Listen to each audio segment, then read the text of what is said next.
শ্বশুরের টাকা সে নাকি নেবে না। বেশি ভালো সাজতে গেছে বুঝলে, দুবেলা খেতে পায় না, তার আবার ফুটানি। শ্বশুরের টাকা নিলে কি জাত যাবে? কুসুম, তুই চিন্তা করিস না।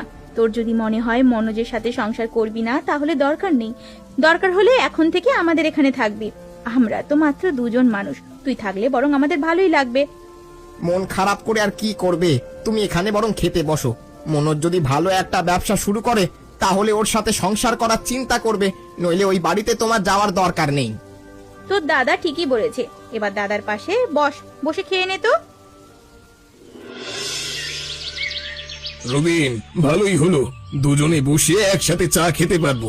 আমার ঠিক একা একা চা খেতে ভালো লাগছিল না। তা তোমার ব্যবসা কেমন যাচ্ছে? খুব ভালো কাকা, ভাবছি ছোট পুকুর পাড়ে আরো কিছু সবজি চারা লাগিয়ে দেব। এই যেমন বেগুন, আলু, শিম, এই সব আর কি। হ্যাঁ, খুব ভালো বুদ্ধি। বুদ্ধি থাকলে কম জায়গার মধ্যে অনেক কিছু করা যায়।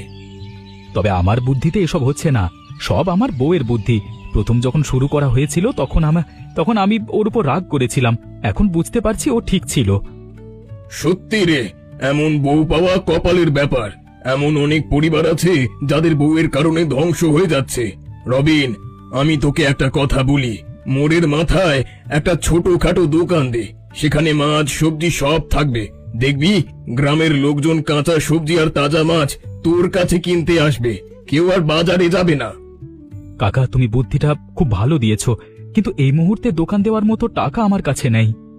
তুই চাইলে আমি টাকা দিতে পারি, আস্তে আস্তে আমার টাকা পরিশোধ করে দিবি।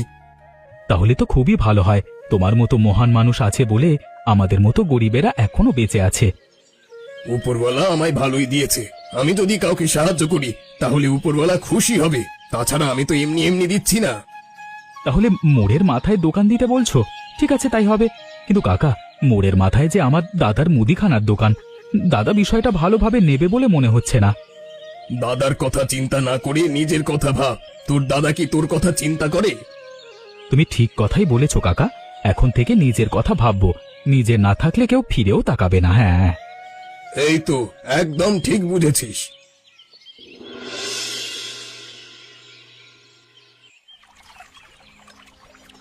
আমাকে এখানে আসতে বলে তুমি দেরি করে আসলে। 1 ঘন্টা ধরে আমি তোমার জন্য অপেক্ষা করছি। এখন বলো, কি জন্য আমাকে দেখা করতে বলেছিলে? আমি তোমাকে নিতে এসেছি, তুমি আমার সাথে বাড়ি চলো। দেখো কুসুম, এখন আমার কিছু নেই, এটা ঠিক, কিন্তু আমি একদিন অনেক কিছু করব। তুমি একবার আমার উপর ভরসা করে আমার সাথে চলো। কি করে ভাবলে আমি তোমার সাথে যাব? তোমার মতো ভিখিরির সাথে আমি একদিনও থাকতে চাই না। বাবা তোমাকে টাকা দিতে চেয়েছিল, কিন্তু তুমি টাকা নাওনি। শ্বশুরের কাছ থেকে টাকা নিব এই ধরনের মানসিকতা আমার নেই। আমি নিজে কিছু করতে চাই। আমি গরিব, তবে এমন তো না যে তোমাকে 2 বেলা খেতে দিতে পারবো না। তোমার মতো ছেলের সাথে বাবা কি দেখেছে আমার বিয়ে দিয়েছিল? তুমি এখন যাও তো এখান থেকে। তোমার সাথে আমার একদম কথা বলতে ইচ্ছে করছে না। তুমি ভুল করছো, আমাকে এভাবে ফিরিয়ে দিও না। আমি একবার মুখ ফিরিয়ে নিলে আর তোমার কাছে ফিরবো না। তুমি আমাকে শাসালে। শোনো, তোমাকে আমার কাছে আর আসতে হবে না। তোমার মুখ আমি দেখতে চাই না, বুঝেছো? অনেক অহংকার তোমার, এত অহংকার থাকা ভালো না। আমার জায়গায় অন্য কেউ হলে তোমার অবস্থা খারাপ করে দিত। এসব বলার জন্য আমাকে এখানে আসতে বলেছো? তোমার সাথে দেখা করতে আসাটাই আমার ঠিক হয়নি। তুমি এখন আমার চোখের সামনে থেকে যাও, আর ভুলেও আমার সাথে কখনো দেখা করার কল্পনা করো না। ঠিক আছে, আমি চলে যাচ্ছি। তবে যাওয়ার আগে একটা কথা বলে যাচ্ছি, তোমার কপালে দুঃখ আছে। ফালতু কথা বলো না তো। আমার কপালে দুঃখ আসতে যাবে কেন? তোমার সাথে ফাও কথা বলে কোনো লাভ নেই। আমি গেলাম।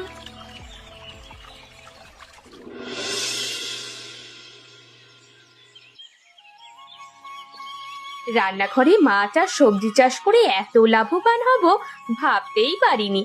মাছ চাষ করার পাশাপাশি বেগুন, আলু, পটল, লাউ, কুমড়ো, লাল শাক সব কিছু চাষ করতে পারছি। তবে মহেশ কাকা সাহায্য না করলে দোকানটা দেওয়া সম্ভবই হতো না। কাকার অবদান ভুলতে পারবো না কখনো। ব্যবসা খুব ভালোই হচ্ছে, তাই তো?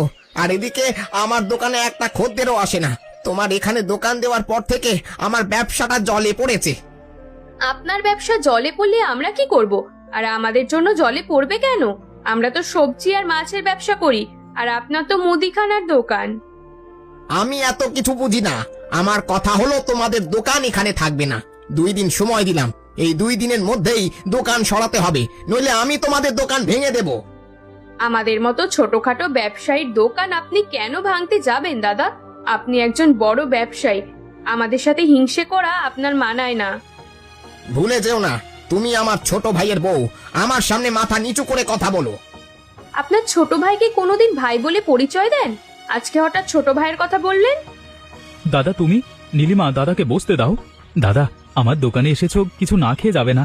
রমেশ চাচার দোকান থেকে তোমার জন্য চা আর বিস্কুট নিয়ে আসছি। আমি এখানে বসতে আসিনি রবিন, আমি চাই না তোদের দোকান এখানে থাক। 2 দিন সময় দিলাম, এর মধ্যে দোকানটা এখান থেকে সরিয়ে ফেলবি, আর তোর বউকে আমার সামনে গলা নিচু করে কথা বলতে বলবি। বললেই হলো, আমরা এখান থেকে দোকান সরাবো না, দেখি কি করতে পারো। দাদা কেন যে আমাদের দেখতে পারে না কিছুই বুঝতে পারি না।